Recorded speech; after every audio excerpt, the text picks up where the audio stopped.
Welcome to Let's Talk Business.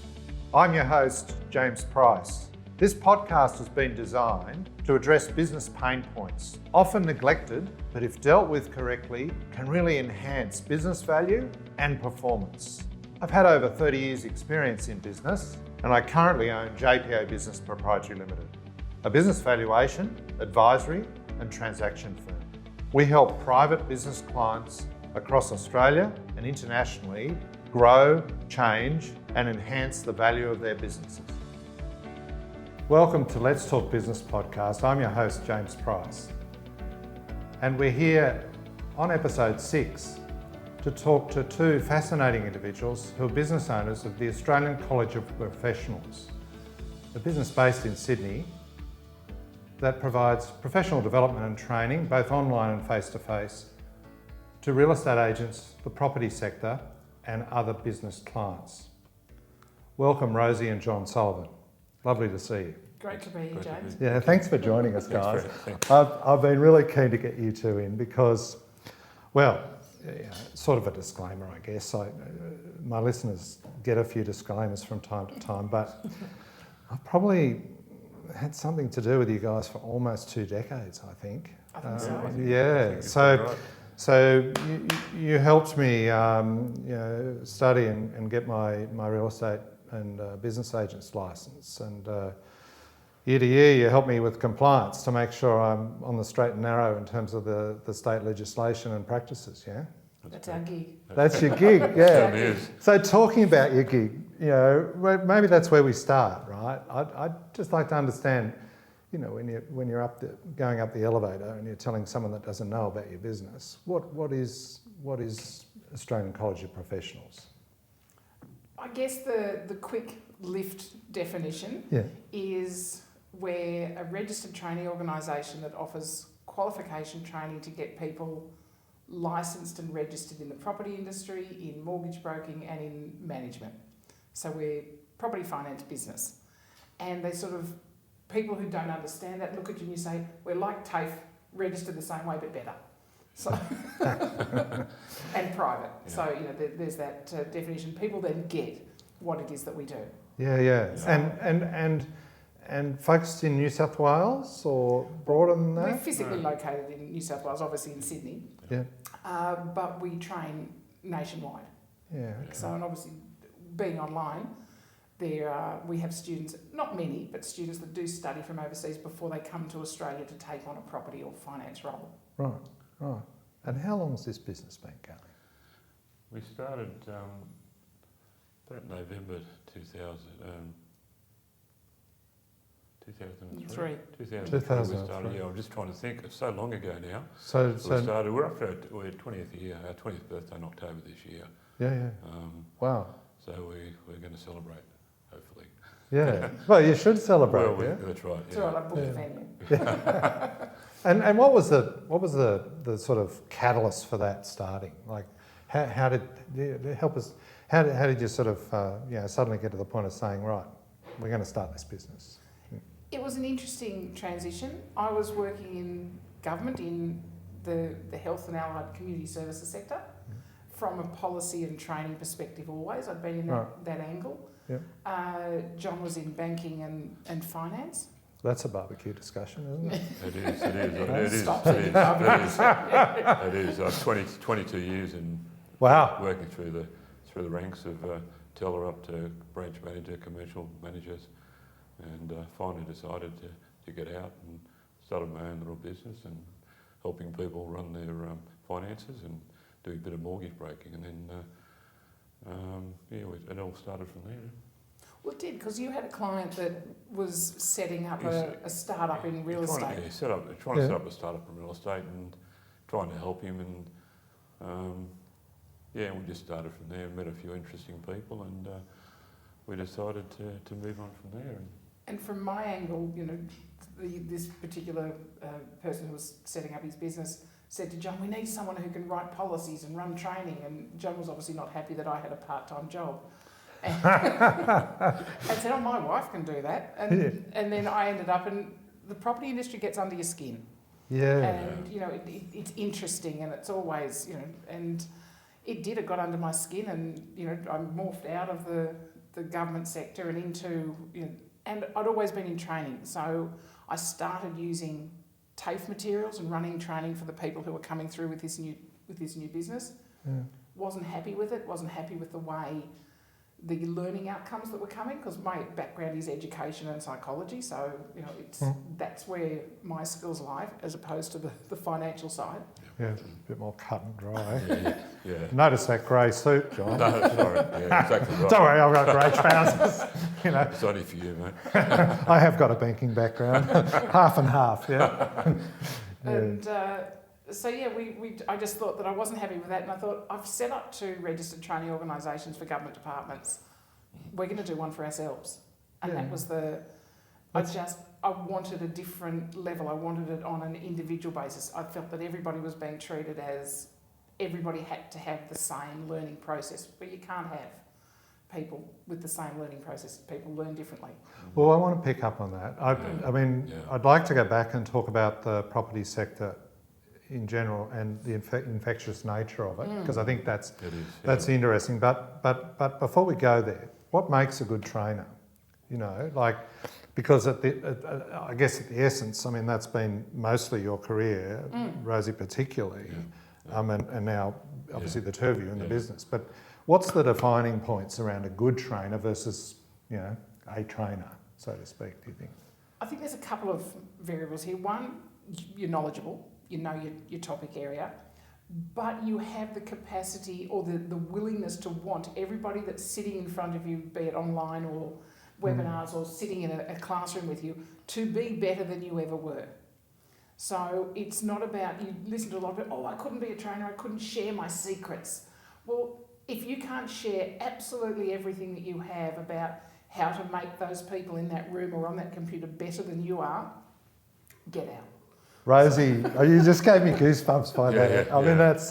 That's wow. There's a generosity in that statement, isn't there? Yeah. Well, I think that's actually the summary of the summary word there is the generosity. If you can't generously give of yourself as a trainer and give all of yourself as a trainer, then I don't think you're training people to be better. Yeah. It's not just about compliance, it's not just about legislation and knowledge, and I know that I focus on that hugely. Yes. But we still need, from a business perspective, people still need to get out there and be successful. Yeah. I mean, very selfishly as business owners, if they're not successful, then they're out of business next year and they don't come back to us. Yeah, exactly. So that makes us successful from a business perspective. Yeah. But from a human perspective, we need to make people better. Yeah, and I'm just looking at that also in the lens of, many of our listeners are business owners, and they've all got teams, right? And in essence, part of that leadership role, in one way or another, is training, coaching, mentoring. That's right. So I wonder how many of them have the same, and I'm even reflecting on myself, that same drive and generosity to, basically bestow that information in a way that is open and free, so to speak. Yeah. Because there is this. Inherently humans are we somewhat competitive, even if we say we're not? Competitive and selfish, I think so. Yeah. Core traits of human beings. Yeah. But I think my old mum, who's been gone for 17 years now, was an old educator, and she was always on about you leave somewhere better than when you walked in, and that's. That was her philosophy on life. Yeah. She was a tough old bird, but I can vouch for that. Loved his mother-in-law. You were the favoured. I wouldn't say that. But, yeah. But it was he was the only son-in-law. But there's always something about it. And I think a good example is I was texting with our media. Consultant on the way out here to today, and she was our first ever employee in the college. So she was receptionist, she was putting books together, she was talking to students, she was getting excited with us when our one course in the month had hit double figures of 10 people. 10 people. Wow. And she she was with us for many years. She left, she ended up in a huge national sales and marketing role. Now she's got her own business, and now she consults for us, in terms of making our socials better, our that level your of our communication. We can't know everything, so we employ through the contractor through her and does the work for us, doesn't she? Yeah. So I mean and she always talks about her journey through the business. That she's still, and she comes in and reminds everybody that she is number one employee still. Yeah. So, but now you regard her as an expert in the sense of the social side. Absolutely. So it's full circle. Yeah. Came to us as a very young girl, and now she's one of our very valued consultants that come in and help us do what we do. Yeah. So that's satisfying, right? Yeah, it is. And it's not just your training that people are paying you for; it's your training of your own team to actually get them to a point where they're better than when they walk through the door. Yeah, look, I think there's kind of some important points there. I don't know, maybe it's just me, but I feel that sometimes business owners and education, if we use that word in the broadest sense, they're two different spheres, like two different planets. Yeah. But really, this talk's telling us that actually they're all part of the same galaxy very much, aren't they? Right? And to get the value out of them, they need to be very integrated, I think. Well, they do, because that's the human side of it. Yeah. That's the human side of it. That you go to, schools are better than they used to be. But you think about, when we went to school, it was you learn this way. This is what you have to do, and this is how you will leave, and this is what you will go on to do after school. Yeah. And we had that drilled into us, for 6 years of high school. And you come out at the other end, you think, okay, well that was an experience, and then you go off onto the next learning experience. And again, it has always been traditionally one way of learning, whereas now there's several. You can even see in high schools and even primary schools now that kids, they're talking to them about, well, you learn this way, and they're actually looking at the differences. So I was going to pick that up, because you mentioned that people learn differently before, and you've teased it out a little bit there. Yeah. As an educator and someone that runs the gig that you run, how do you deal with that? Like, it's almost like you've got to provide a point of difference for a singular, but you've also got to have a business model that works for a large number of people, I assume. How many people now in a year would you train, for instance? That's between 7,000 and 8,000. Wow. Yeah. Wow, it's a bit different from the 10 in the course that you mentioned before. Very different. We now get really disappointed if the 5 courses per day somewhere haven't got 20 in them. That's wonderful, guys. Having known you from those early days, it's very exciting. But how do you deal with that? You have to, when you're preparing what you're going to actually train, you actually have to look at the different modes of learning. So you have to have, let's just look at face-to-face. You look at face-to-face and there's booklets, so people can follow. No, you'll go into a classroom. Some people will never open that booklet that's put in front of them. In fact, they'll leave it on the desk when they leave. You've been watching me. Yeah. So there's always, an 80-page booklet there for a 3 or 4 hour session. Yeah. And, we've poured a lot of energy and intellectual property into writing that booklet. Yeah. But then there's people that won't open it. So they're the people that will sit back and listen, and they will learn by listening.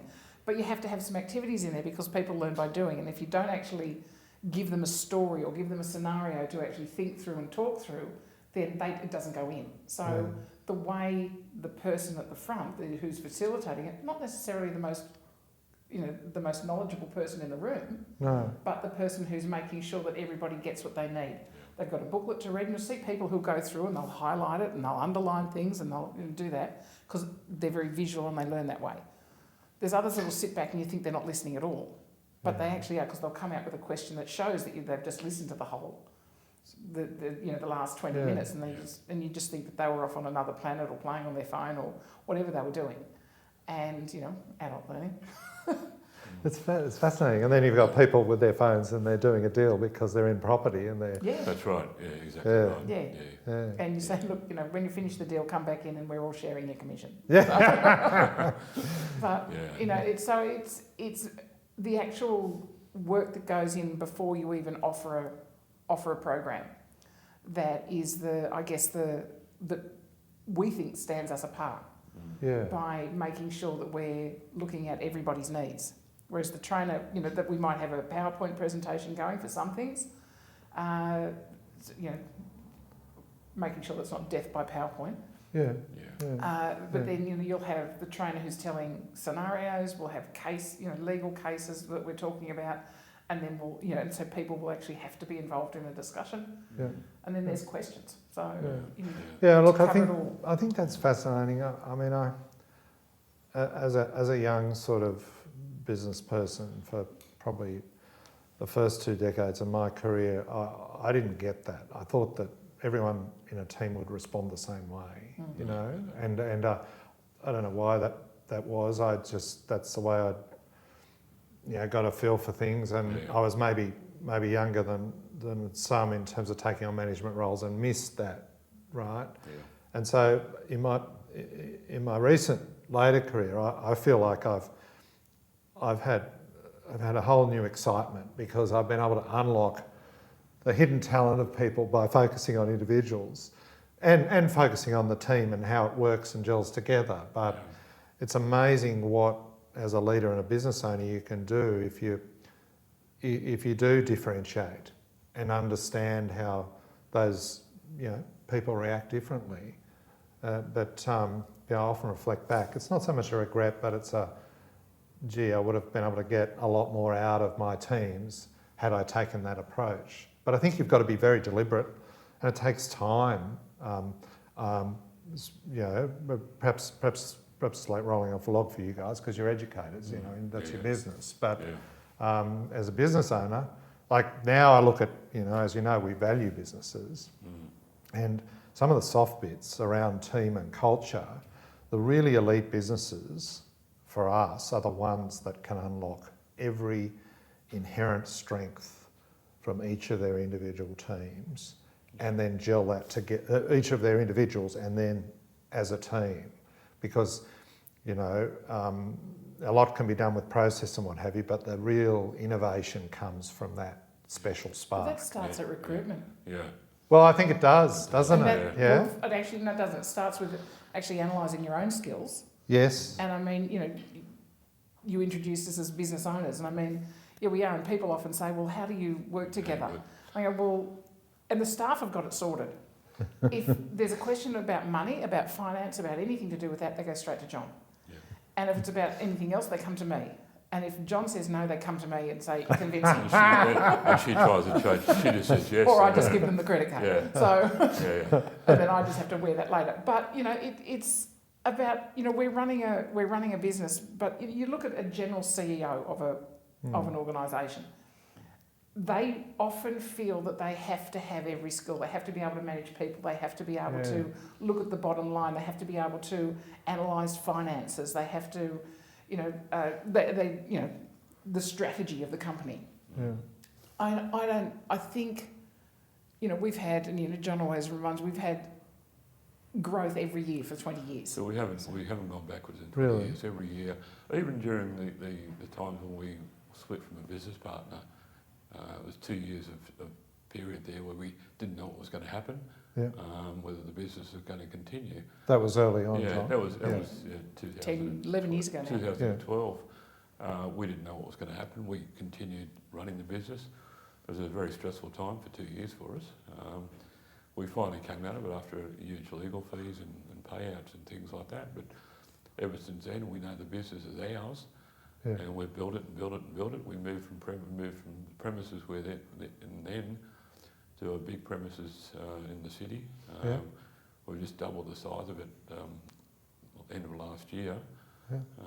Put massive training rooms in there now as well. So you're just above Town Hall Station, aren't you? We are. It's very convenient for people to get off the train, and very convenient for the girls when they want to go shopping. They can go anywhere, right through the whole building without getting wet. Yeah, well, I feel like I'm going into Town Hall when I go to my training and professional development. Yeah.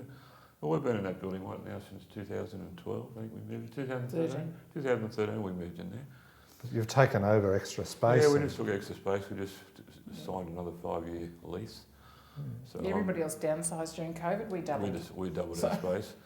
Spent a lot of money refitting it and doing things like that, but we decided to take the plunge and So extend it. where's the interest from your clients? Is it in the online side? Is it in the face-to-face? Is it in both? COVID killed our people. Really? In terms of, come on, we're dealing with real estate agents, business brokers, mortgage brokers, stock and station, the stockies that sell stuff out of the best and the brightest. Absolutely, That's right. They want to talk. Yeah. You know, and doing stuff online is not what they want to do. Yeah. And yes, we had interactive webinars, and we talk about the fact the difference between a webinar and a face-to-face is, well, you don't get a coffee and a piece of cake, but you still get somebody live and talking to you. Very different though. Yeah.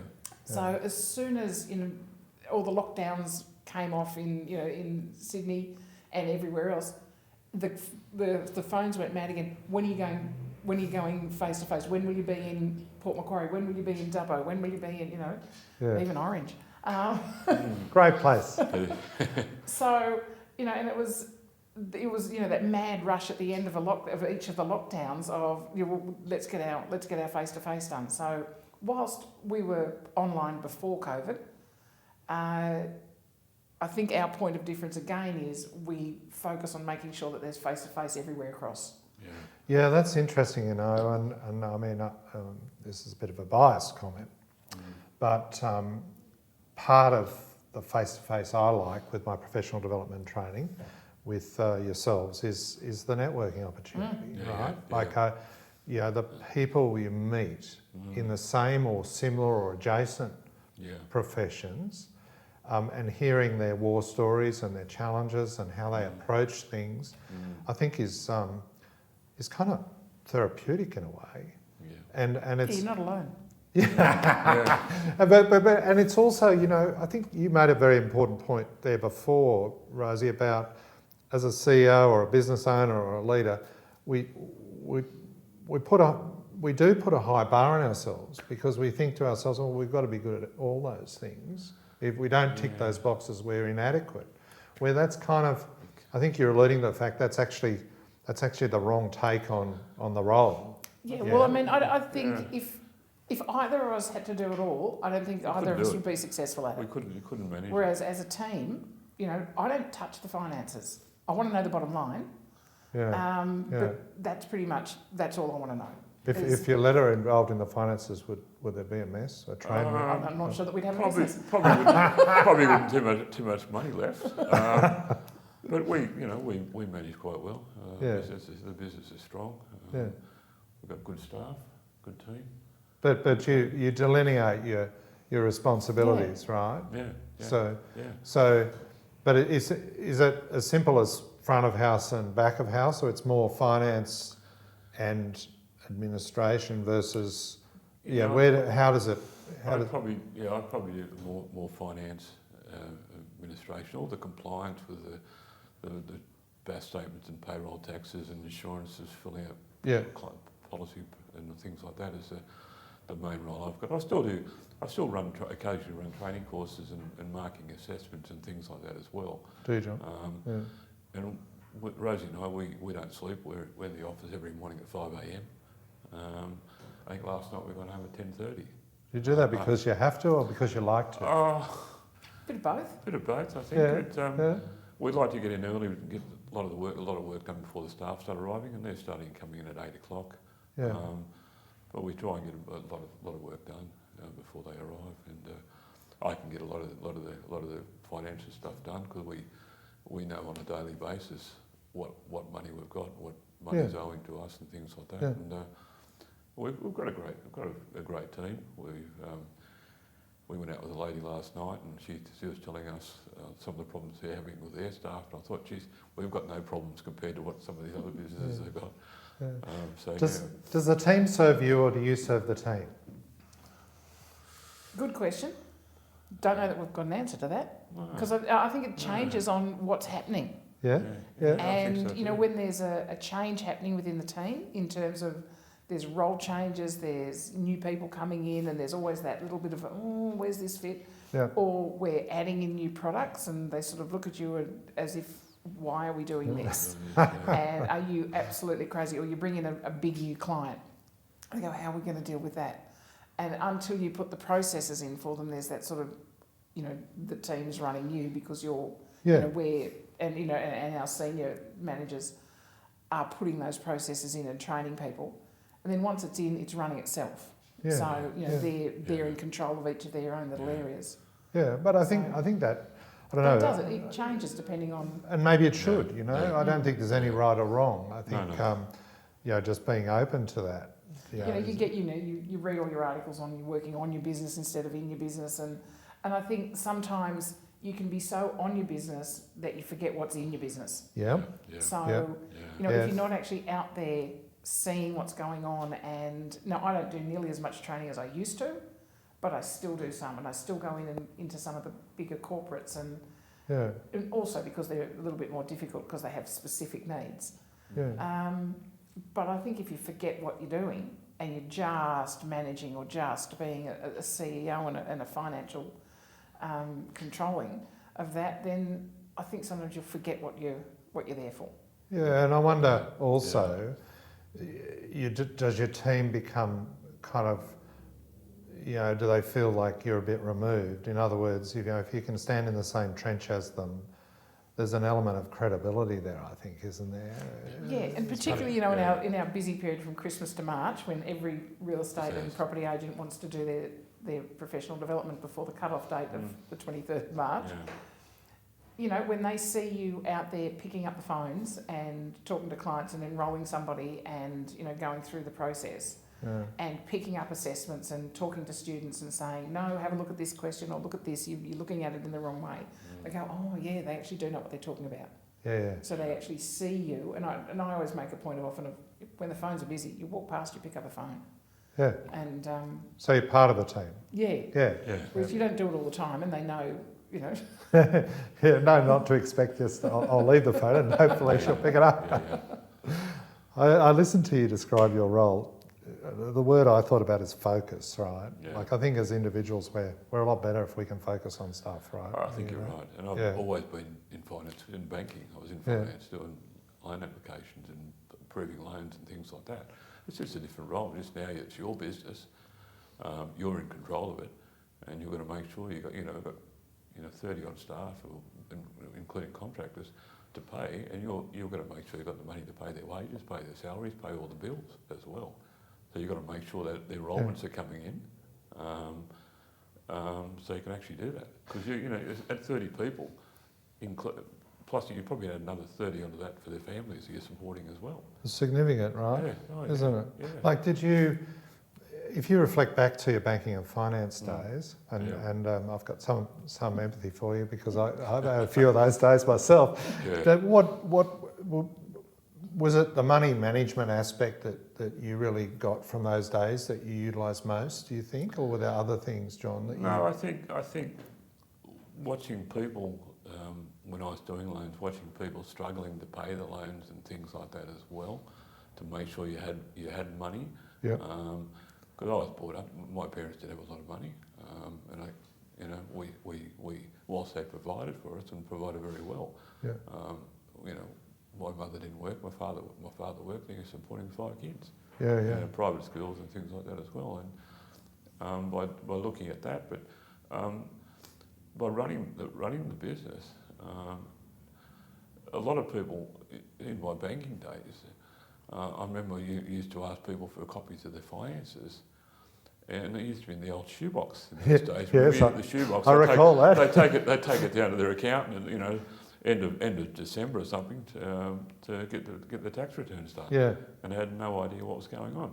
Right. These days now you're because of 1st of July 2020. When GST came in, people now have to keep their records up to date because they've got to lodge their BAS certificate, things. You've got to pay your taxes on time and things like that. Yeah. I always say to Rosy, one of my famous things is the opposite of busy is broke. If you're not busy, you will be broke. Yeah. And we're lucky, and they whilst we're busy in that January to March time is a fantastic period for us. You didn't add the rest of what you usually say. What's that? So shut up and get back to work.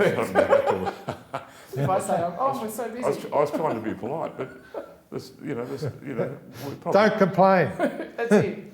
We're busy. It's good. We're probably lucky. We got cash reserves to cover the slow times as well.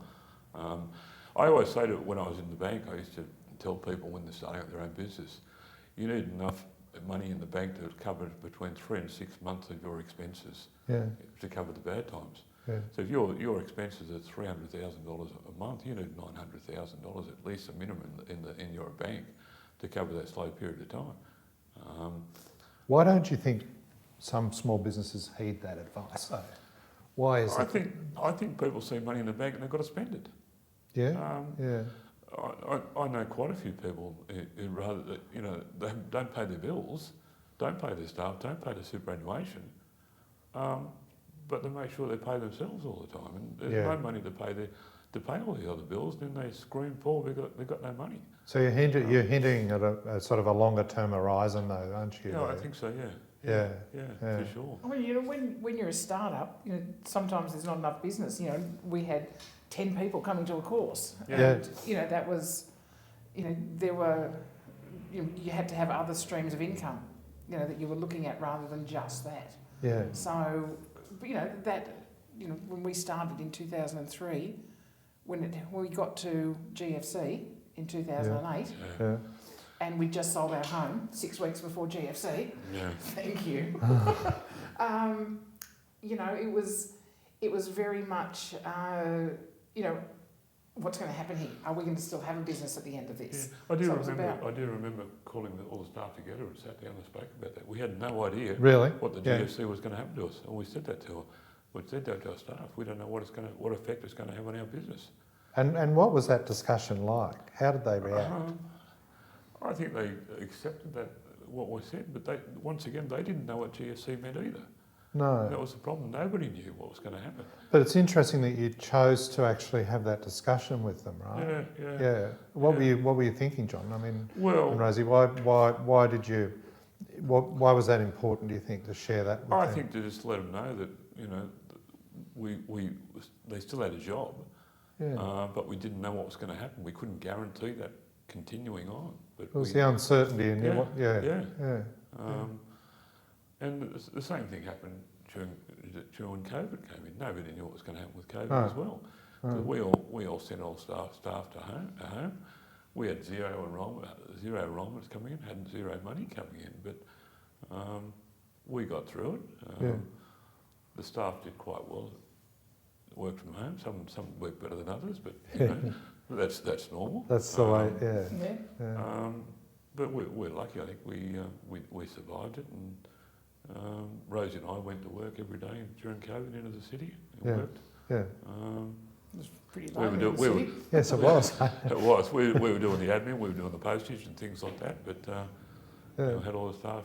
They all worked from home. How to use an old franking machine that I hadn't touched. So do you ever look back and say, were there times in those early days, particularly where you sat there and think, I don't know whether this business ownership bit is right for us?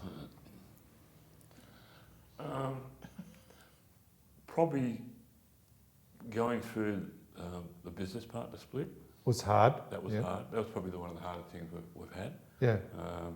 But we're lucky we supported each other during that period. We had good solicitors, a good solicitor who helped us quite a bit. We're still I think I actually bought his house. Really? In my legal fees. You have to be in the property sector. There you go. In our legal fees, but we at least built a new wing. That's right. What did you learn from that whole exercise, and what would you do differently? It was all very well in hindsight. I've learned something very important. Never get in partnership with anyone again. Really? I'll never do it again. And why is that?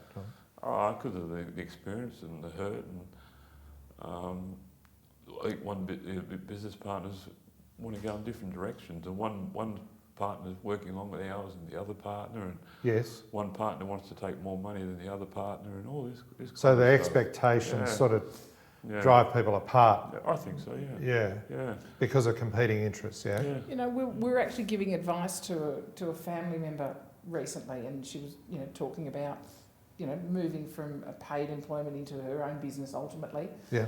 And she started talking about someone, and it's, allied health style things, and she was talking about, going into, and she said, I'd work with this person, and we're both looking at each other, and, when she'd stopped getting really excited about it, we went, how's this partnership going to work? And what are we, where's this coming from? And then ultimately she got to the end and went, oh no, we'd be two separate companies, and we'd be two separate, and we're going, fine, sit back down, we're happy to talk again. But look, there's lots of people with different skills, and you have to work with people with different skills. You can't have every skill yourself. No.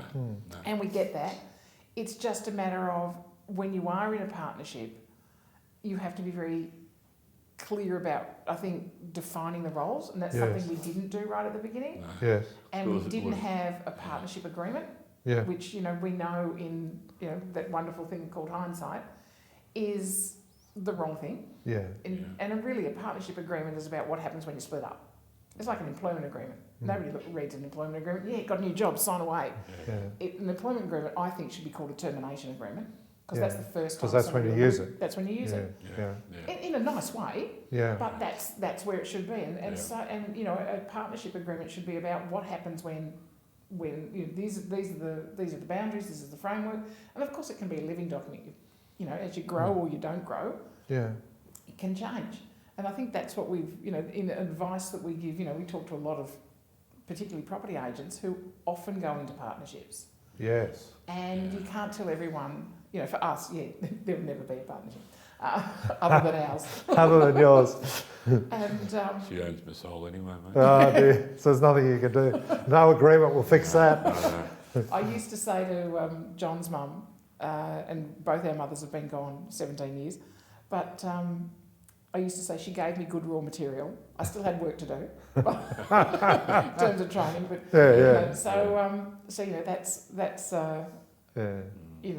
that's a whole different type of partnership. Yeah, it is. It is. Where you absolutely trust the other person 100%, because it's a very deep partnership. Yeah, it covers a lot of terrain.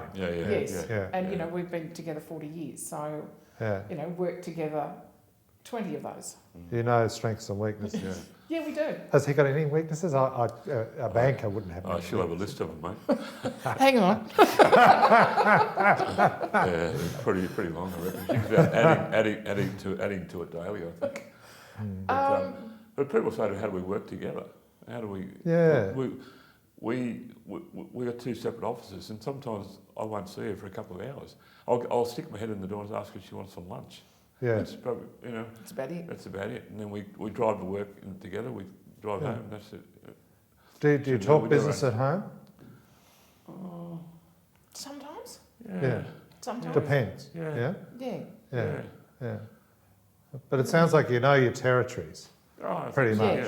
Yeah. I mean, I imagine there's some strategic issues where you come together in terms of talking and debating.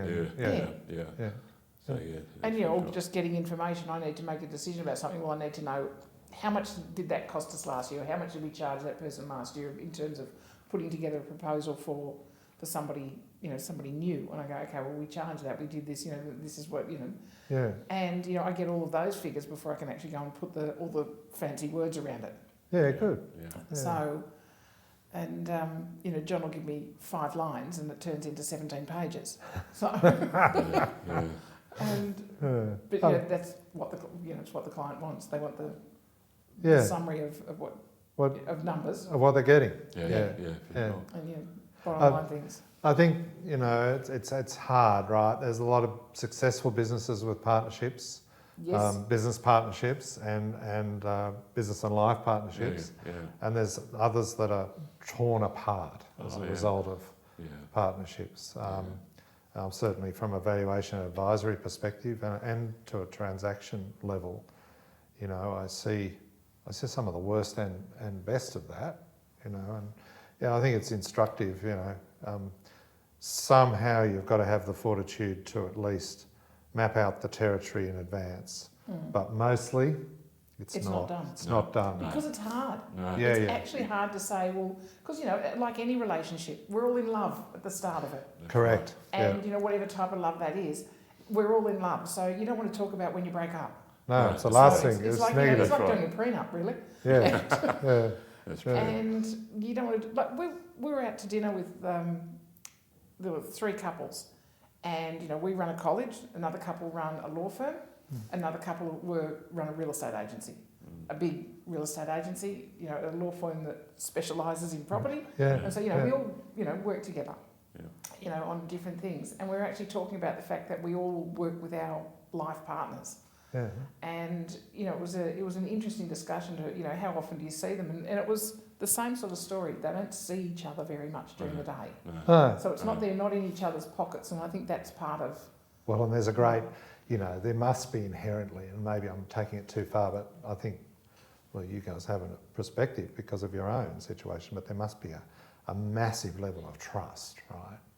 If one doesn't see each other and each of you just get on with what you're doing, there's sort of this sixth sense that, well, we know that's covered because, and there's a trust that each other's working on the bits that they're good at and they're focused at. Well, you know what's really nice is when you hear your staff saying, you know, somebody rings up and says, oh, well, this bill hasn't been paid. They go, no, you've got the wrong thing.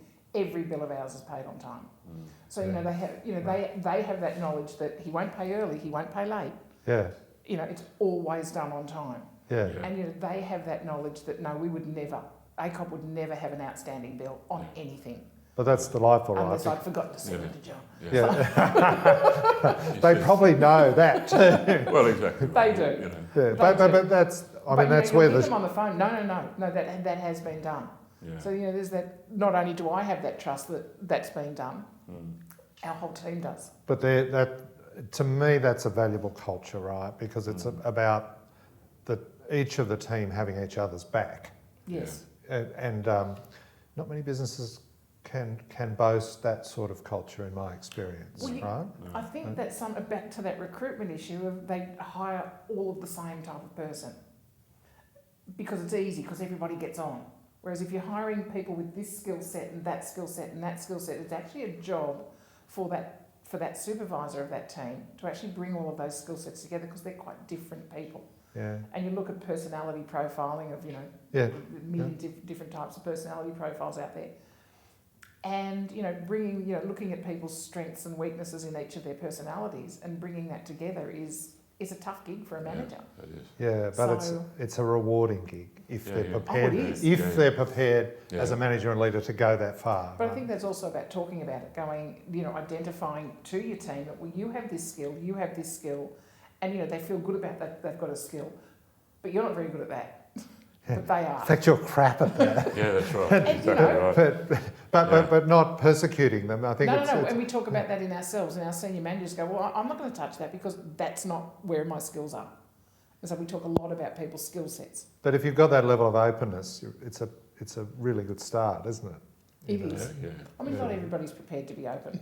No. So, you know, that's how it is. You know. We talked about different people, you know, responding differently. Compliance, legislation, the property market. I know you're there. She's excited now, mate. I know. You know, you can see the warmness, right? But why is the property market so covered with laws and rules, and why? Tell us. You know what? As I say to most people who sit in our classrooms and say, we're over-regulated, I said, I spent the first probably 15 to 20 years of my life in the health and welfare industry. First big job, Department of Health, in a unit that was closing down all of the institutions. Yes, the one in Orange, all of those. And that was my gig, because I, you know, studied psychology and special education, all that sort of stuff, at uni. And I ended up in there, and the amount of regulations back in the mid-80s still outweighs the regulations we've got in property. And whilst we sit back and go, we're over-regulated in property, and yes, there are a lot of regulations. I turn around and, you know, I have a side where I work with a charity in the community services sector. What we have to go through on, what's called, the Australian standards audits on that, it way exceeds what we've got in property. It exceeds what I have to meet with my regulator as a registered training organisation. Yeah. So, you know, the hoops we have to jump for compliance there, and of course we're dealing with victims of domestic violence, we're dealing with children, and we're dealing, you know, so there's a lot of regulation, particularly around the children's side of it. But, you know, I think sometimes you think if you just had a little bit of a freer run on it, and then you watch how some people operate, yes, it could always be done better. But we're dealing with regulators who are in the property industry. There's 46,000 people in the property industry that are either licensed or certificated. So it's not big, it's not small. No. So, you know, in terms of trying to have one size fits all, which is what a regulator needs to have, there needs to be rules. It's high profile, I guess, because houses... how many people are on the road? We have rules. So, you know, otherwise we're going to drive into the next person. So, and if there's no rules to protect the consumer, which is all that the regulator is interested in, really, is about how is this affecting the consumer. And sometimes that's our argument when I'm doing compliance for an agent who might be having a few issues with their regulator. You know, it's about, is this actually, yes, they're poor at their paperwork, they've got some bad management practices in there. They're possibly not running their business as well as they possibly could. But are they hurting the consumer? Because that's the job of, you know, fair trading, consumer affairs. That's why we have the regulation. It's about consumer protection. Is it hurting the consumer? If it is, yes, you've got a place to be in here. If it's not hurting the consumer and it's just about the paperwork and about you haven't jumped those 17 hoops in the right order, then maybe we need to look at how we do the hoops. You know, and that's where feedback needs to go to regulators to say, well, you know, surely there can be some leeway in widen the path. But so long as it still doesn't go off into hurting a consumer. So, you know, if people are being misled, you know, everybody complains about the underquoting laws. But recently, right? And, you know, huge stories around that. You know, whenever Today, Tonight or a Current Affair don't have a story, they'll attack a real estate agent. So, and not fairly. But, you know, they talk about the underquoting. And you think, well, you know, if an agent's saying your property's going to sell for this, and it does, no hurt. However, if they're saying it to a vendor, your property's going to sell for this, and then they tell the purchaser, well, it's actually going to sell for this, and they go down in price, and then they go and spend money on a pest and building inspection or a strata inspection, and then they pay a solicitor money to look at the contract, and then that's the money side. Then there's the emotional side. They've fallen in love with this property, whatever it is, whether it's an investment property, they think they're going to make you know, that's their superannuation for them, or it's going to be their next home, which is, you know, that heart falling in love. Then your consumer's being hurt. Because they get there and it sells for 200,000. 600,000, 1.5 million, more than the agent was saying. That's wrong. And that should be regulated. Are we putting regulation though where we've got a market that's hard to read, or is this deceptive? Look, I think there needs to be some. Maybe the regulators need to understand the market a bit better. And, you know, I think they're getting better at that. But, you know, when it's blatantly done, of which it is in many of the cases that I see. Because, you know, we only see the bad stuff when somebody's in trouble, when they're ringing and asking for help, and or, you know, we're being referred from a solicitor to say, you know, you need to get in and help these people with their compliance. That, you know, I think, you know, you can say to the regulator, hang on, they haven't hurt anybody. Back off, you know, that, you know, just because they said the property was worth this, here's why they said the property's worth this. Problem with the agents is they don't put in the reason. They just go price because they know that's the price. But there's no evidence. I think it's interesting, the whole piece on regulation and compliance. As business owners in a number of different sectors, and the property ones, you know, it's not a Pat Malone, as you pointed out. It's somewhat high profile because of property being close to everyone, I think, for whatever reason, home is our castle, so to speak. Whether you rent it or you buy it or you whatever, the majority of people have a home. Yeah, but I think, if I look at it from a business valuation perspective, one of the factors that impacts business valuation is the external factors impacting the business. Yeah. And are they positive or negative, but also how is the business dealing with those? And, for my sins, I've valued plenty of rent rolls and real estate agents. And the ones that aren't dealing with the regulation and the compliance, except in a really, really, hot market, they're going to be penalised in evaluation.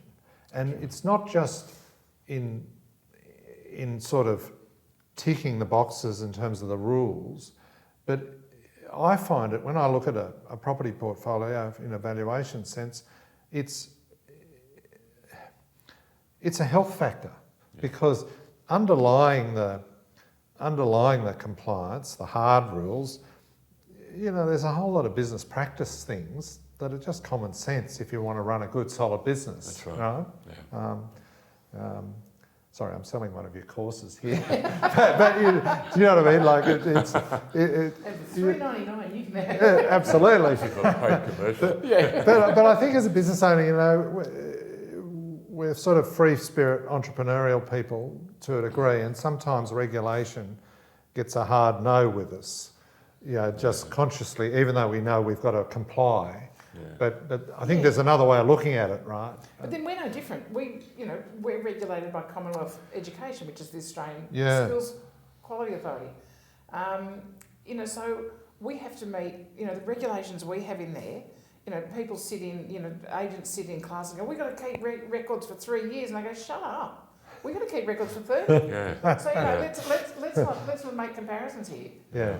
So we have to have systems around. That's a very simple one, obviously, particularly with current technology. Yeah. But just the regulations. I have 3 senior staff, so a lot of money going into just making sure that we're compliant to be able to keep our licence as a registered training organisation. Yeah. So, and we also are tagged as a high performance provider by state training services for government funded training, and to keep that level, that's a different registration altogether in terms of being approved for that, because it's on a state by state basis. And there's probably 300-400 approved providers in New South Wales, and there's 30 something who are tagged as high performance because of the audit process we've been through. Right. That's super important, but that's a huge expense. Well, it is, and it gets the trade-off as to whether you go down that track, but it's a standout, right, in terms of your position in the market. Yeah. So, and that's where we choose to be. So. But that's where you can, turn compliance and regulation on its head. It's actually a business advantage. Yeah. Were you guys always destined to get into business, do you think, as owning your own business, or not really? I don't know. I don't know. That's a difficult question, isn't it? I didn't know what, I thought when I left the bank I'd just be running my own little business on the side, and then it didn't eventuate, did it? That turned into something. When I first started, I thought I was going to be, I was going to be head of a government department.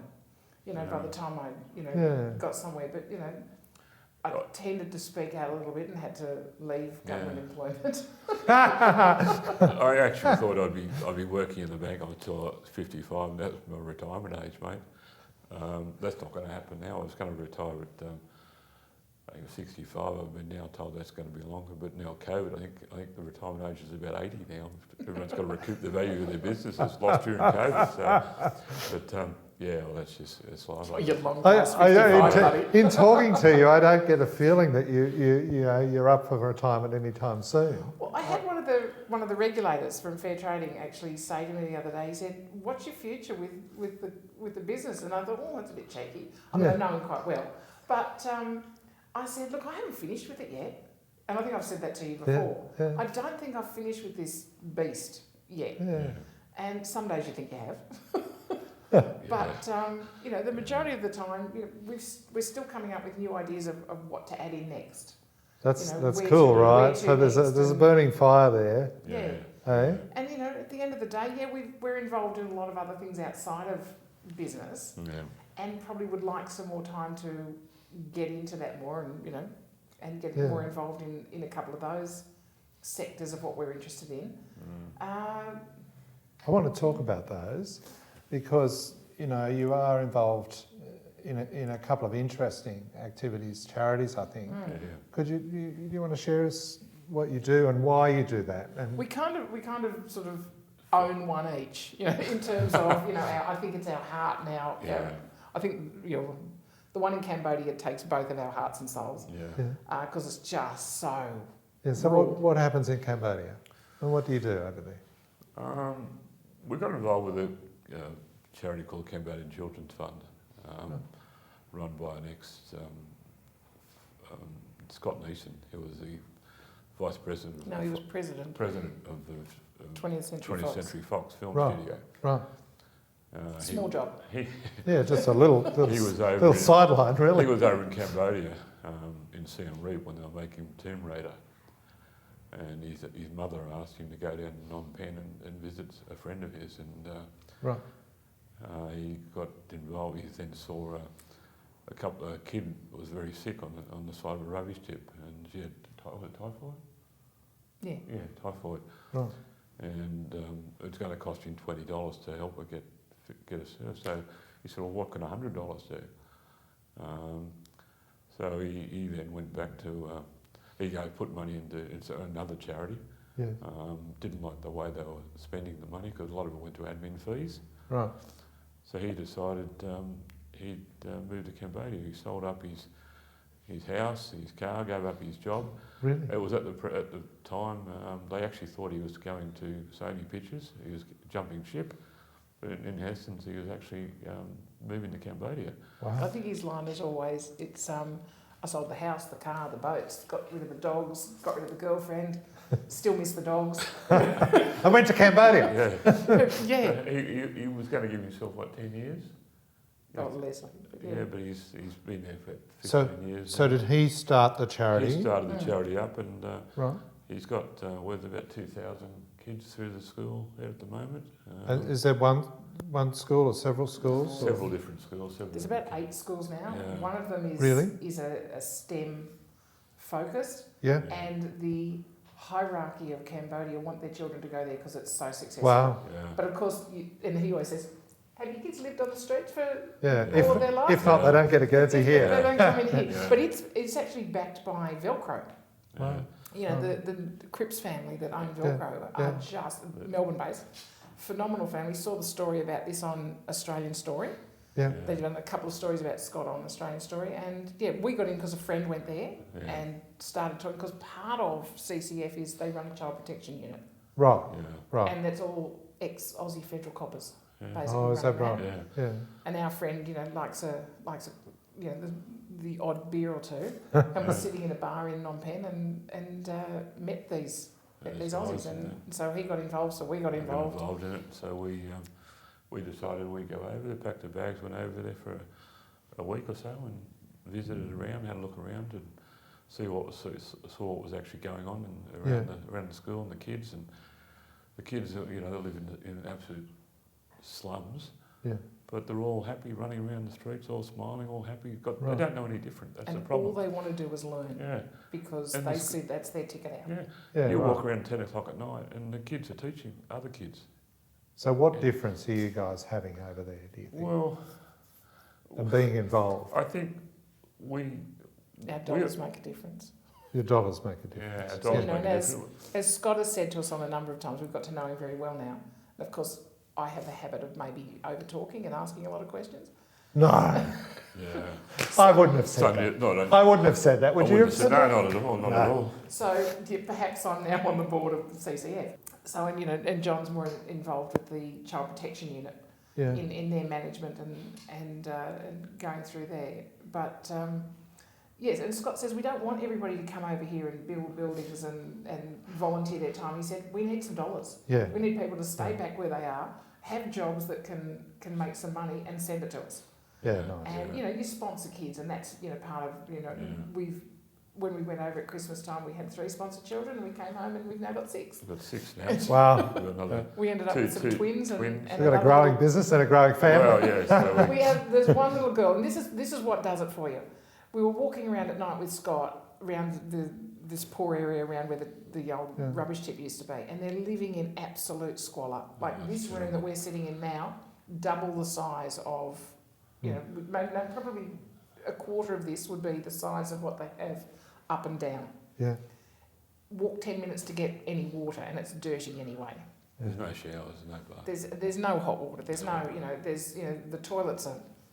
I don't think I've seen any. Wow. So there's a fire burning, and there's there's drug issues. There's everything you can possibly think of a third world country. Well, it's there. Yeah. There's also the very other extreme of of wealth in that country, but the very few, like it's the 0.01% of the population that have it. So it's this little girl. Scott didn't know who she was, and he knows the name of every child. Well, the 2,000 kids, he knows the name of every single one of those. It's amazing, kids. isn't it? It's unbelievable memory. And this little girl, he said, I don't know who she is, and she was new. She'd been dropped off. Yeah. Into a community and nowhere to go. Nowhere to go. And anyway, she latched onto John. This little kid just sort of, they climb on you, and they eventually get hold of you. And I've got some of the most beautiful pictures. Yeah. And before we had dinner with Scott the next night, he said, so we're sponsoring that new little one? And then he walked us another night, he walked us into where one of our sponsor kids lives, and there was twins that had just turned up, that were second, third cousins. The relations you just don't understand. Yeah. You don't want to know. Let's not go into family. Yeah. They swap. Someone's got 2 boys and someone's got 2 girls. They'll swap the family over, so they'll go boy and a girl, boy and a girl. They call them cousin brothers and cousin sisters. It's just relationship, family relationships it just doesn't exist. So which is actually quite nice. Yeah, in an interesting way. I'm only interested in my. It's a more inclusive. It is. Because it has to be. When you think about what the history of that country is with the Khmer Rouge, and you think that happened in our lifetime, and I think as a world we let that happen. Yeah. And so perhaps as a world we need to do something about fixing it up. So I can hear. That was the 70s. I mean, that's amazing. Like I can hear the difference that your dollars are making, and your involvement. For you personally, I mean,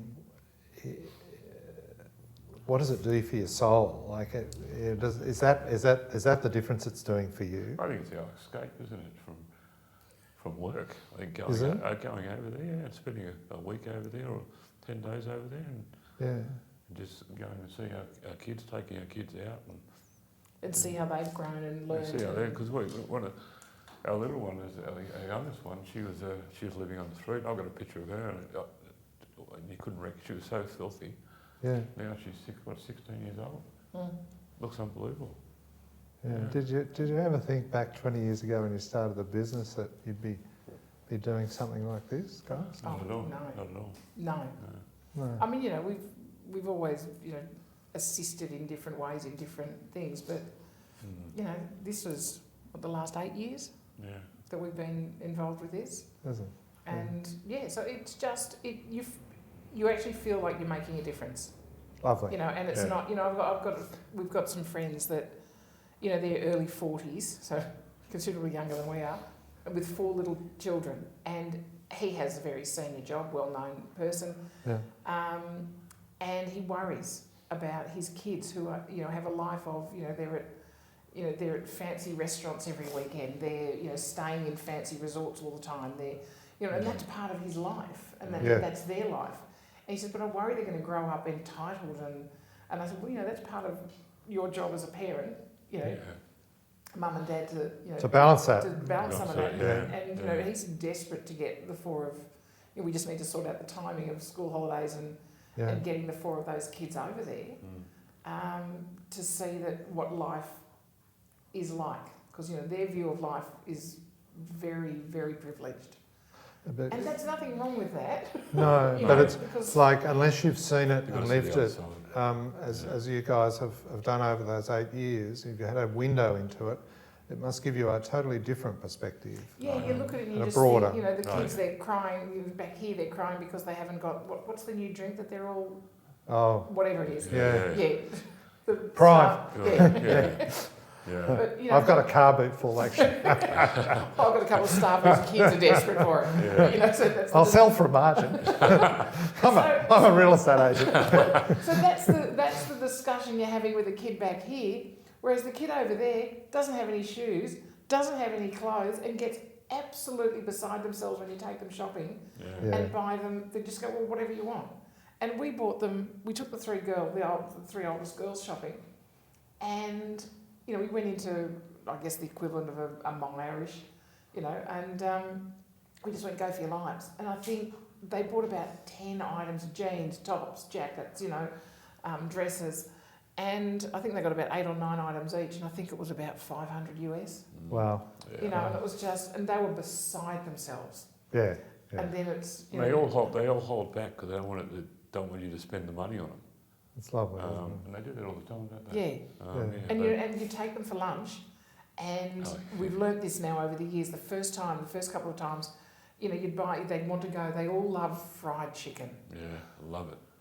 So you end up at the KFC or there's a couple there, but Hungry Jacks or something. One of those, and they want the fried chicken, but then they don't eat it. Yeah. And then you realise that they're actually putting it aside to take home. To feed the family. To feed the family. So now we go in, they know. John says, right, we're going to buy a bucket for each of your families. Yeah. And whatever you want now. Yeah. And the way you see them eat that food is just phenomenal because it's so. They're usually sick afterwards because they've eaten too much. Yeah. But it's a very different take on life, right? Yeah. It's and we think about what do you throw out every week. Yeah.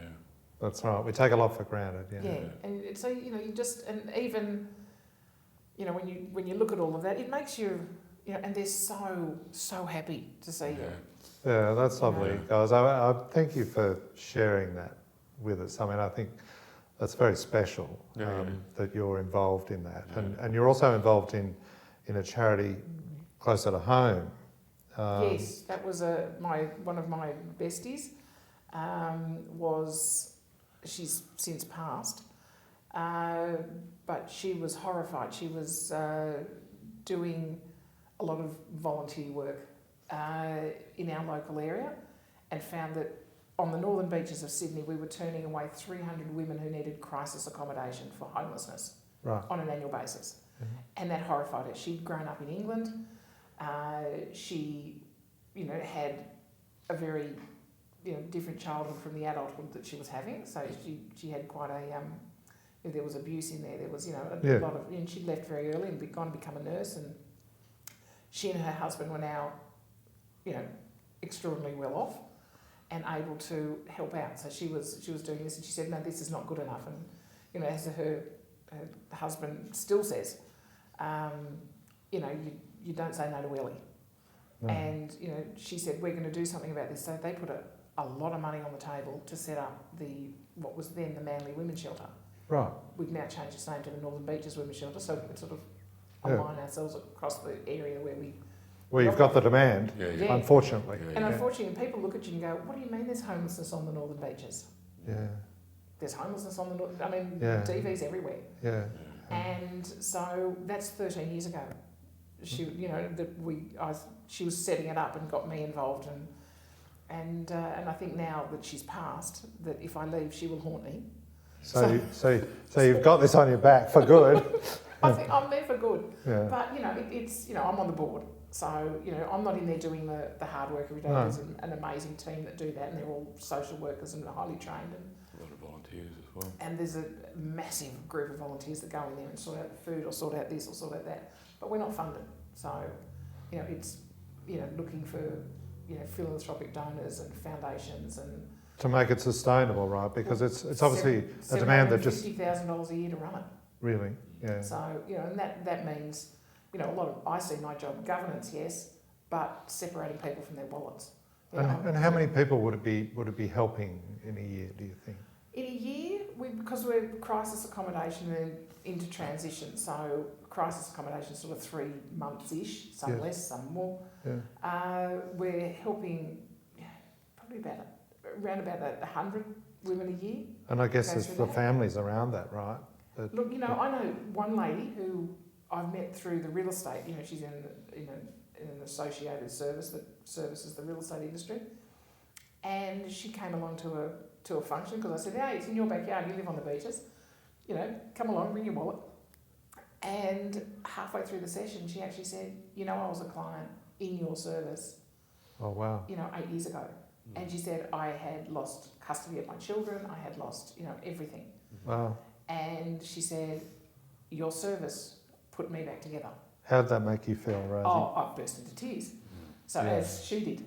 And she just went, she said, "I saw pictures of you and I saw you come to the shelter, but, she, didn't know her, obviously." Yeah. But, that's, as I said, we're the board, we're governance and fundraising and not operations. Oh, lovely. But obviously making a difference as well, yeah? Yeah, huge. It's, and we fight on that on a daily basis. And, currently in the middle of a fight with council for taking away the $65,000 that they, deign to give us every year. Let me know their address and I'll go around and bomb their mailbox. Northern Beaches Council. Northern Beaches Council, if you're listening, you need to cough up. That's all right. As I said, we've gone some media on them, so. Yeah, but it's obviously a very important facility and service, right? It's something that every area has a need for. Correct. So we're the first of a series of shelters under a particular banner. So the same couple, my friend who's passed and her husband at the time, they said, "Well, you can't lobby from one local government area." So they set up an umbrella over that, which is women's community shelters. So there's now 9 shelters in that sort of same model that we use, which is the person-centred. Lovely. So again, back to what each individual needs, which is different. Different from the John and Rosy Sullivan, thank you very much for being so generous. This story is an interesting one. You live very full lives, I feel. It's fascinating to hear. We're getting old and tired. Well, I don't know. Like maybe if you look at John's hair, yes, I can get that. But there still seems to be a lot of youth and enthusiasm around what you're involved with. If I hear, you talk about your business and the fire and around what you're doing to improve and change and grow the business, and then to hear what you're doing with those 2 charities. It's awe-inspiring. And I guess the business has helped you, I don't know, has it helped you, or it's allowed you to extend into those other areas perhaps? Well, it is. Look, there's lots of people who can volunteer and make a difference. Yeah. And that's a time issue, but sometimes you just need people who can say, "Yeah, all right, tap the card." Away we go. And away we go. But, on both of what we're involved in, it's also we're personally involved. So it gives you other angles to your life. Well, I think it seems to me that you're intimating as a business owner, you're a better person overall if you've got some of those extra curricular activities. Oh, I think so, and all of our family get involved, and they all get dragged along for the galas and and open their wallets, and as all the young ones are getting older, time to make this part of your life. Yeah, lovely. And our Christmas presents from most of the young ones now are donations to our two charities. Yeah.